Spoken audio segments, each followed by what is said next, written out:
Connecting Zendrop to your TikTok shop allows you to streamline your dropshipping process and sell products directly on TikTok. Here's a step-by-step guide to connect Zendrop to TikTok shop. Set up your TikTok shop. Ensure you have a TikTok shop set up and configured. You will need to apply for a TikTok shop and get approval.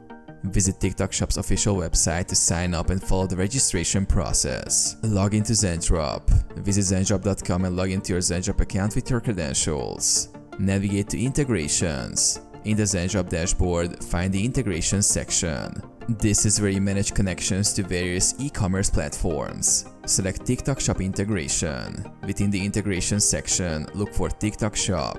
Click on it to start the integration process. Authorize Zendrop. You will be prompted to authorize Zendrop to access your TikTok Shop account. Log into your TikTok Shop account if required and provide the necessary permissions. Complete the integration. Follow the on-screen instructions to complete the integration. This typically involves granting access permissions and confirming the connection between Zendrop and TikTok Shop. Import products. Once connected, go to the Zendrop product catalog and add products to your import list. Customize product details to fit your TikTok shop's branding and requirements. Sync products. Import the products from your Zendrop import list to your TikTok shop. This will make the products available for sale on TikTok. Manage orders. After the integration, manage orders directly from the Zendrop dashboard. Zendrop will handle order fulfillment, shipping, and tracking.